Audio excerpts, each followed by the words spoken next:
The big global story now. European defence talks rallied after the NATO members committed to raising their defence spending to 5% of the gross domestic product by 2035. The NATO countries currently have a spending goal of about 2% of their economic output. The allies will aim to spend 3.5% of GDP on core defence such as troops and weapons, while the remaining 1.5% could be in the form of investments for cyber defence or roads and ports used by military vehicles. The move came amid pressure from US President Trump and fears of a possible threat from Russia, who continues to wage a war with Ukraine. US President Donald Trump hailed the hike at the NATO summit, but hit out at Spain for opting out. Post the summit, leaders of the European Union have gathered in Brussels to discuss the situation in the Middle East, sanctions on Russia, and the tariff conflict with the US. But how big a leap will the new defense spending target be for NATO countries? To decode this, joining us on the show is Ionela Ciolan, Research Officer at Wilfred Martens Center for European Studies. Thank you very much for being with us, Ionela. Let me begin by asking you, yes, European leaders have agreed to increase spending to 5% of the GDP, something that Trump is happy with. But there is one thing to express an intent and the second to implement it. What is the implementation roadmap to reach this 5% spending target? Thank you very much for the invitation. Happy to be with you. So it's a success, the fact that we succeeded to have this political commitment between the 32 allied countries of NATO to invest and move forward to 5% GDP for defense in the next decade.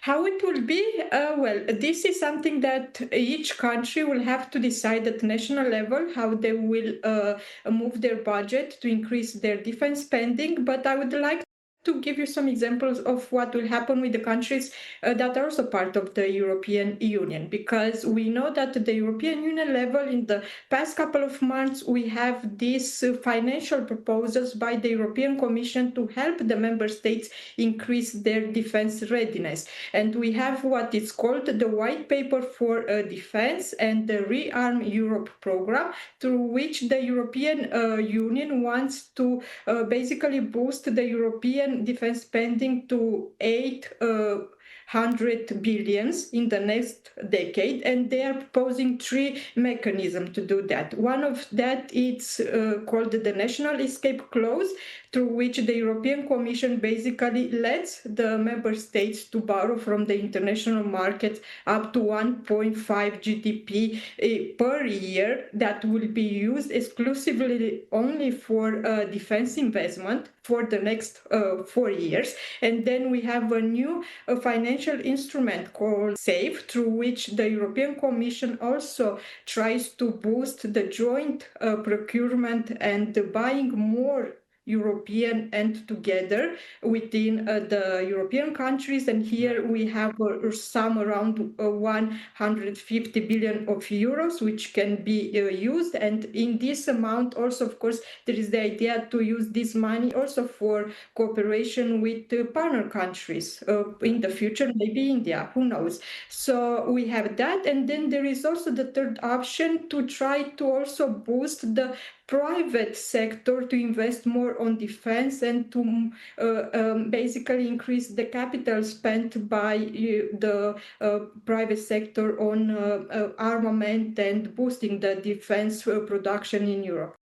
Okay. Ionela, what we'd also like to ask you, that in terms of defense spending, yes, there is a commitment to increase spending to 5% of the GDP. But in the near term, how do European leaders see the threat from Russia?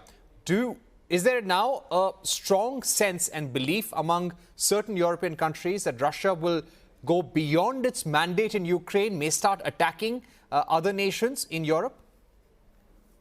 Yes, you actually asked the right question, because it's in Europe we have an issue in terms with the Russian threat. There is a growing threat that Russia might attack the eastern flank, so European Union, NATO countries on the eastern flank in the next years.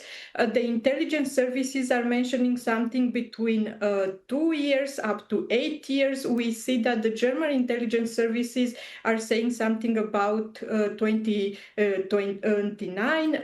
Then in this readiness 2013 plan of the European Commission, we take the next 5 years as crucial in preparing the Europeans for the possibility that we might have a Russian attack. But then, of course, because we know that both NATO and the European Union are big organizations, and we have a different threat perception between the countries in the north part of Europe, eastern part of Europe, and the southern part of Europe. And that threat perception is also reflecting in how much they are spending on defense. And this was also one of the issues which was quite, challenging during the NATO summit, because currently, we have most of the countries that are spending more than 20%. Some of them are already around 4%. They are the countries in the eastern flank who are on the border with the war in Ukraine, and they understand the Russian threat better. While the country on the southern part of Europe, they have other threat perceptions, and for them, illegal migration, terrorism, or climate change are the main security threats. So they don't see the need to rapidly increase their defense spending. Right. Ionela, do you also get a sense that even though there will be a decade to reach that 5% spending target in the near term, maybe this year or even in 2026, will there be increased sourcing of defense equipment from the United States to European countries? Do you see certain European players buying more defense components, fighter jets, or maybe full weapon platforms from the US? Yes, this is the main challenge when we are discussing about building the European defense market, because on one side we have this proposal that Europeans should buy more together and from European companies in order to increase the European defense industrial base. And on the other side, we know that currently, United States is the only country that can provide economies of scale. So which country can provide weapons which can be delivered fast and in enough quantity and quality, of course. And but on medium long term, this is the trend on which we are going. The Europeans will try to boost their internal defense market and buy more from Europe. Currently, we are buying between 50 to 63% from the from the external markets, especially from American market, the American companies. But in the future, we might see a balance between that, because we also have this document, what's called the European Defense Industrial Strategy, through which the European Union wants the member states to buy around 40% from European countries until 2030, moving to 60% until 2035, and to buy more together. This joint procurement will be crucial in developing the European defense market. All right. My question also would be about security guarantees from the United States. Do you think European leaders came out confident after this NATO summit that US will continue guaranteeing security for NATO allies?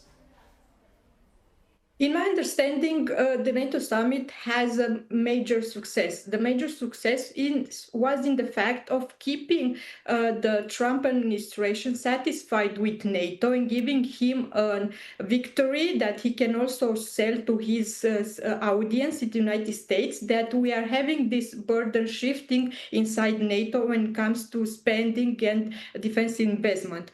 I agree with you that for the moment we see that the Americans are saying that they are committed to Article 5 of NATO, to collective defense. But at the same time, we also heard the messages from Secretary Hegseth a couple of months ago, who said that the Europeans shouldn't always expect the Americans to come to save us. So in the future, we'll have to invest more on our defense capabilities to become security providers for the continent, to be able to provide the conventional defense and deterrence of the continent. We also heard at the summit that the Europeans should deal with Ukraine more because, of course, the first priority for the Trump administration is moving to, pivoting to Indo-Pacific.